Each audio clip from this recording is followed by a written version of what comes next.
Hello and welcome to the transcription explanation of this design.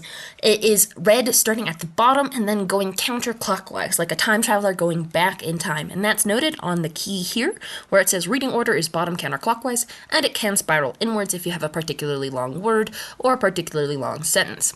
So anyway, our sentence circles are the outer circles here, and we have our punctuation on it. And this little mark here is the start here and our orientation marker.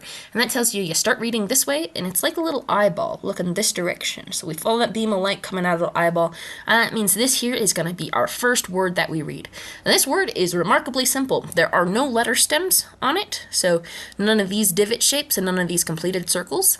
And the only letter on it is this little guy here. These little circles are vowels, and this vowel is outside of our word circle, like this, making it the letter A. So this entire word is just the word And then we have this word here.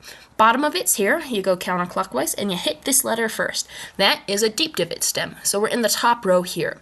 To figure out which of these letters it is, we have to find the modifiers on it.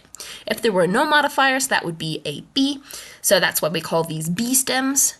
And then we have so in this one right here, we have two line modifiers on it. So that makes it go in this column and makes it the letter H, because we combine the B stem with the two line modifiers. So that would be the H. And then attached to it, we have another little guy. This is a vowel, just like this one here. And to figure out what vowel it is, we again look at our letter stem. And it's right in the middle, like this red one here. So we follow that red one down, we see that that is the letter E. So we have an H, E, then we continue around, and here we have a double circle. And a double circle means it's a double letter. And when letters are stacked, the same thickness is the same letter, which means that these two letters are going to be the same letter twice. So there are 1, 2, 3 total dots on those two letters, making it a double L. So 3 dots, circle inside the word circle, double L. Oh, also, these letter stacking rules are why you read the H before the E, because consonants are read before vowels. So, H-E-double-L, so hell is our next word, and then we have this word here, bottoms here. Our first letter is this little tiny guy right here, and that would be an O inside our word circle. So here's that word circle line, and an O is inside of it. And then we have this deep divot, so top row, with 1, 2, 3 lines on it. So these two thick lines are just the line modifiers coming off of that F, because an F has 3 lines, 1, 2, 3 lines.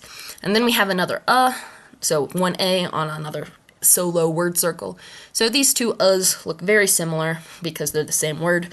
And they're the simplest word you can write is 2 circles. So a hell of and then we have this last word here. The bottom is here, and this word does cross, well, this letter does cross the bottom of this word circle, which is why we start with this letter.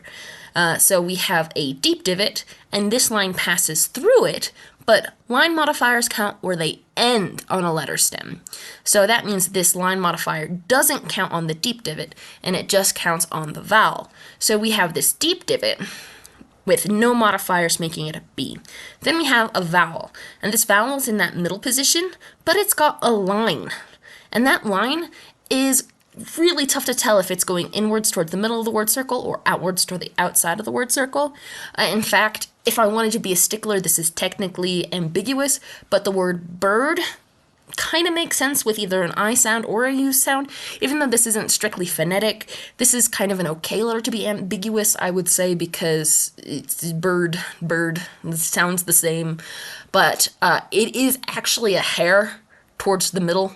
I did off-center it just a hair so I can be technically correct while having this appearance of a concentric circle with this centered on it. So anyway, line going towards the middle is this green one here, and that makes it an I. So again, anything on this side of that vowel is towards the middle of our word circle, and anything towards the outside of that vowel would be going towards the outside of the word circle and would be a U. So here we have the I that is just a hair, an I, and kind of ambiguous with a U, but you heard my excuses. Plus, I like how this looks.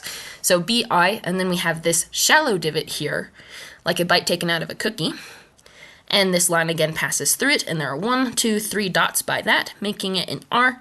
And then we have this deep divot here with 1, 2, 3 dots, making it a D. So B-I-R-D. So altogether, we have a hell of a bird. And that's that design. I hope you like it. Thank you. Bye.